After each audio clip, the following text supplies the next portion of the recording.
Mi nombre es Manuel Bravo Velázquez. Actualmente estudio Derecho en la Universidad de Chile. Llevo ya en el quinto año. Supuestamente me queda poquito para egresar. Y más o menos desde los 14 años que escribo sistemáticamente, por lo menos todas las semanas. A los 18 años tuve la posibilidad de autoeditar un libro, muy malo por lo demás, que lo leo ahora y es como, no, ese libro no, ni siquiera para el mejor cuento del jardín infantil Pepe Grillo, no, ese libro nada. Ni los poemas, ni los cuentos, que en verdad no, o sea, la génesis de los cuentos es buena, pero los poemas no, los poemas son desastrosos. Espero que nunca los lean en su vida, porque en realidad sería pasar una vergüenza gigante. Yo nunca he ido a un taller de literatura, no sé cómo escribir una novela, eh, pero pienso que de una forma autodidacta se genera un producto que en sí mismo puede ser mucho más puro o mucho más menos corrompido. ¿Por qué? Porque al momento de entrar a un taller tú adoptas la mentalidad de alguien, tú adoptas la forma de escribir de alguien, tú consideras como referente a alguien. En cambio, cuando uno es autodidacta, lo que hace es nutrirse de lo que le llega nomás, de lo que encuentra en el camino.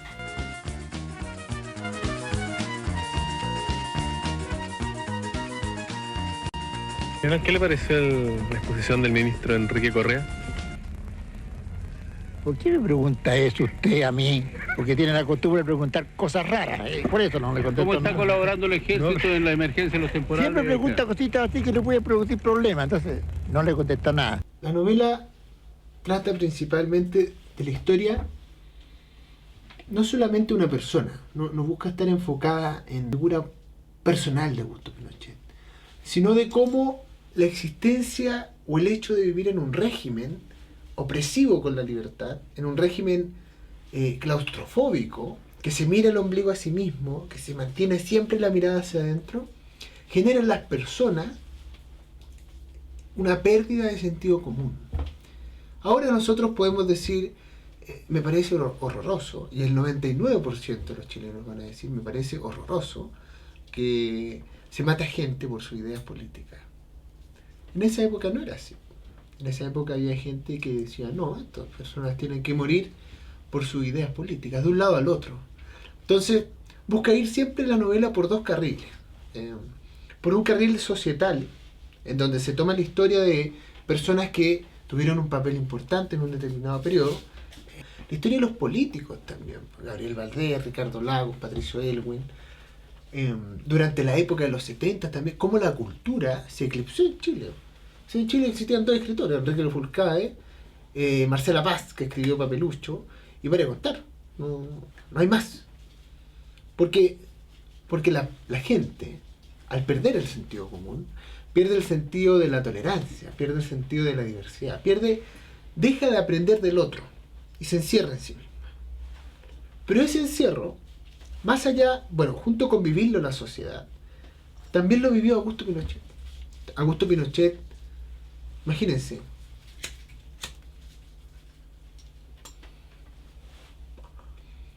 Augusto Pinochet fue el hombre más poderoso de Chile durante años. Se hacía lo que él quería. Y en su vejez se fue a operar a Inglaterra y quedó detenido. Estuvo 2 años en una casa que para sus estándares era enana, preso, nervioso, perseguido por su fantasma, producto de la violación a los derechos humanos. O sea, aún así el hombre, que en algún momento fue tan fuerte, pasó a ser alguien absoluta y totalmente vulnerable. Pasó a ser alguien despreciable incluso que la propia derecha lo despreció. O sea, los que antes eran tus amigos, ya no lo son. Yo no creo que Augusto Pinochet haya sido glorioso en 1973. No. Por lo que he logrado investigar, el momento de mayor gloria del general Pinochet fue entre 1978, 77, después de la ceremonia apestosa esa de Chacarilla, hasta 1980. Durante esos 3 años tuvo precisamente el poder total. Pueden algunos decir, no, pero es que no existía la DINA, por tanto no era así, él no podía llegar y matar. Él lo hacía. Él aún así lo hacía. Él aún así abusaba, él aún así él aún así manifestaba su poder de una forma dantesca, abrumadora, para quienes estaban con él, porque le tenían miedo, y para quienes estaban contra él, le tenían odio. Y en cuanto a mi posición política al respecto, yo creo que Pinochet es una persona absoluta y totalmente cuestionable. Pero mi abuela, mi sabia abuela, decía una frase muy simpática, que era: la culpa no es del chancho, sino de quien le da flecho. Pero por ejemplo después Eduardo Frei Montalva, Eduardo Frei Rustagle, fue elegido con el 58%. O sea, efectivamente él contó con gente derecha que apoyó al régimen, pero después pasó a ser demócrata. Le decían al resto: no, nosotros somos demócratas, respetamos los derechos humanos. La mitad de René, Andrea Lamant hacia abajo, Sergio Nofre Jarpa, Sergio Molina, Sergio Díez, todas estas personas pasaron de ser totalmente adeptos al régimen militar, después se le ocurrió ser demócrata. Creo que retratar esa hipocresía, esa liviandad espiritual, es algo que se tiene que hacer y algo que no se ha hecho. O sea, nadie ha ido a refregarle la cara de que son unos mentirosos, una cara raja. O sea, ¿cómo es posible que un día digáis que sí y el otro día que no porque te conviene? O sea, ¿y qué va a pasar con Chile? Ahora nosotros vivimos momentos de alta polarización política. Chile está lentamente acercándose a otro proceso de polarización. Si ustedes ven, por ejemplo, la historia de Chile, cada 40 años ocurre algún hecho de violencia importante. Hay un historiador que se llama Gabriel Salazar, que señala que desde 1810 en adelante han habido aproximadamente 17 golpes de Estado, pero que la historiografía conservadora, de ahí la frase: la historia la escriben los vencedores, solamente reconoció 3 o 4 máximo, que fue 2 guerras civiles y 3 azonadas militares, y hasta el día de hoy hay gente que señala que el golpe de 1973 fue un quiebre constitucional. Y también eso es llamativo, también ese otro punto importante es el eufemismo del chileno. Nunca llamar las cosas por su propio nombre. Esa falta de ejercicio de honestidad que viene desde los tiempos de la colonia, incluso desde el tiempo en que Pedro de Valdivia le envía la primera carta al rey Carlos V, en donde señala que Chile poco menos era el paraíso, que aquí las manzanas eran de oro, que la tierra, y que los indios eran pacíficos. Ese eufemismo ha quedado siempre presente en la literatura y también se traspasa a la actitud de las personas. Desnudar eso es un objetivo interesante. Es importante que no te dan los libros, te entrega un contexto, te entrega una visión personal de lo que le pasó a alguien y que tú no lo viviste. O sea, yo no viví las colas de la UP, yo no viví el hecho de que a mi papá lo echaran o le expropiaran alguna propiedad, o a mis padres, ¿cachai? Sí sé que mi abuelo fue que para el tiempo del golpe él era parte del Partido Socialista y se tuvo que escapar al Perú porque casi se lo llevaban detenido. Y que lo echaron de la pega en la que estaba, trabajaba en el Servicio de Impuestos Internos. Pero eso uno no lo sabe si no es por la referencia del otro. O sea, uno no puede averiguarlo por más libros que lea, por más diarios que vea, por más documentales que vea. El contacto personal te entrega algo invaluable. 7 de septiembre de 1986, con armas internadas por Carrizal Bajo, el Frente Patriótico Manuel Rodríguez intenta asesinar al presidente de la República. El general Pinochet y su nieto salvan ilesos. Sin embargo, 5 escoltas presidenciales mueren en el ataque. Respecto a la investigación que estaba haciendo en el atentado, cuando Augusto Pinochet parte del Melocotón, venía desde allá, de una hacienda que está ubicada como a 15, 20 kilómetros de acá.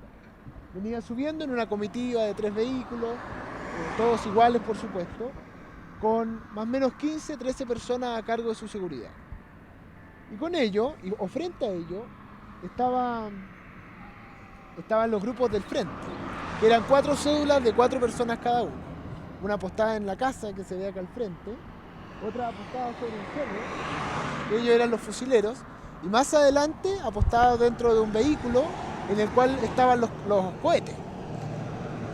Y al momento del atentado, esta comitiva avanza, se va desplazando a una velocidad regular de 60 a 50 km por hora, y llega un vehículo y cierra el paso, una furgoneta verde, la cual traía a los frentistas que comenzaron a disparar y traía a los fusileros. Por ejemplo, uno de los autos que participó se desbarrancó y cayó al precipicio que podemos ver acá abajo, del río Maipo.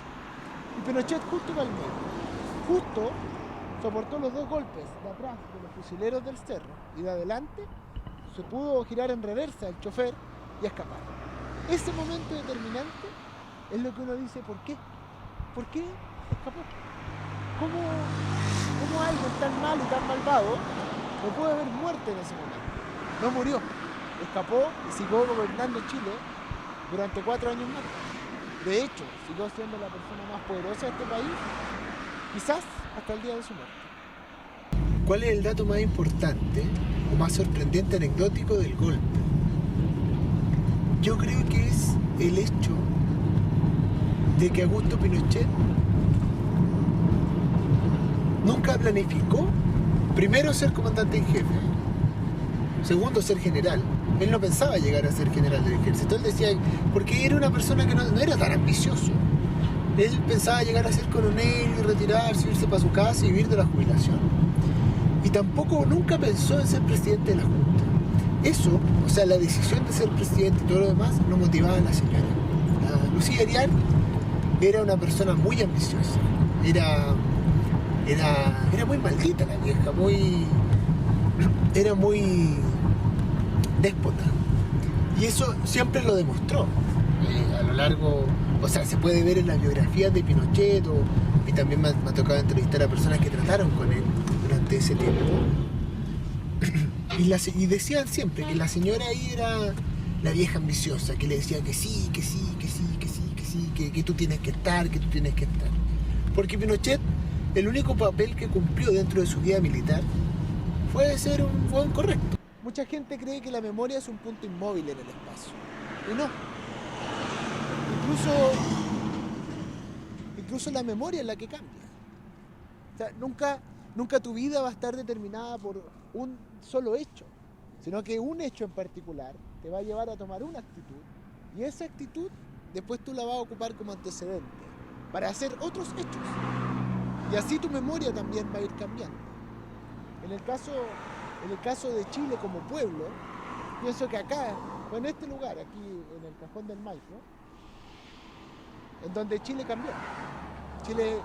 Chile tenía tanta rabia acumulada que algunas de sus personas quisieron matar al presidente. Y eso es lo impactante, es lo fuerte, es lo determinante en la vida mía, en la de todos ustedes, o incluso en la tuya.